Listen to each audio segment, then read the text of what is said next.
ബോബി ചെമ്മണ്ണൂരിനെതിരെ നടി ഹണി റോസ് പോലീസിൽ പരാതി നൽകിയിരിക്കുകയാണ്. സെൻട്രൽ പോലീസ് സ്റ്റേഷനിൽ നേരിട്ടെത്തിയാണ് നടി പരാതി നൽകിയത്. പിന്നീട് ഇക്കാര്യം തന്റെ ഇൻസ്റ്റഗ്രാമിൽ ഹണി റോസ് വെളിപ്പെടുത്തുകയായിരുന്നു. ബോബി ചെമ്മണ്ണൂർ, താങ്കൾ എനിക്കെതിരെ തുടർച്ചയായി നടത്തിയ അശ്ലീല അധിക്ഷേപങ്ങൾക്കെതിരെ ഞാൻ എറണാകുളം സെൻട്രൽ പോലീസ് സ്റ്റേഷനിൽ പരാതി കൊടുത്തിട്ടുണ്ട്.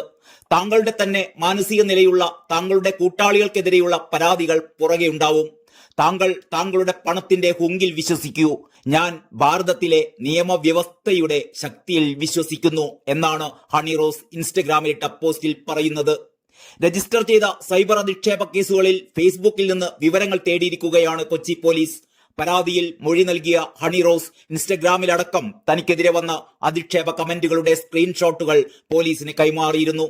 അശ്ലീല കമന്റിട്ട 20 പേരെ തിരിച്ചറിഞ്ഞു എന്നും നടപടി തുടരുമെന്നും കൊച്ചി സിറ്റി പോലീസ് കമ്മീഷണർ പ്രതികരിച്ചു. അതേസമയം സ്വർണ്ണ വ്യാപാര സ്ഥാപനത്തിന്റെ ഉദ്ഘാടനത്തിനിടയിൽ ഉടമ നടത്തിയ ദ്വയാർത്ഥ പ്രയോഗങ്ങൾക്കും കമന്റുകൾക്കുമെതിരെ നടി പരാതി നൽകിയിട്ടില്ല എന്നും കമ്മീഷണർ പുട്ട വിമലാദിത്യ വ്യക്തമാക്കി. അപ്പോൾ പിന്നെ ബോച്ചയ്ക്കെതിരെ എന്ത് പരാതിയാണ് ഹണി റോസ് നൽകിയത്? ഇതെല്ലാം ഇവരുടെ പബ്ലിസിറ്റി സ്റ്റണ്ട് ആണോ എന്നാണ് ഇപ്പോൾ ഇരുവരുടെയും ആരാധകരുടെ സംശയം. സ്വർണ്ണ വ്യാപാര സ്ഥാപനത്തിന്റെ ഉദ്ഘാടനത്തിനിടയിൽ ഉടമ നടത്തിയ ദ്വയാർത്ഥ പ്രയോഗങ്ങൾക്കും കമന്റുകൾക്കുമെതിരെ നടി ഫേസ്ബുക്കിൽ പ്രതികരിച്ചിരുന്നു.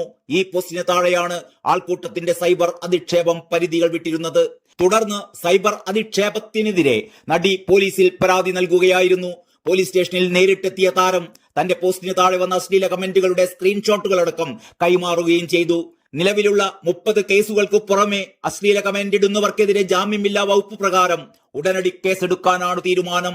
കേസിൽ കൂടുതൽ അറസ്റ്റ് ഉണ്ടാകുമെന്നും കൊച്ചി പോലീസ് വ്യക്തമാക്കുന്നു.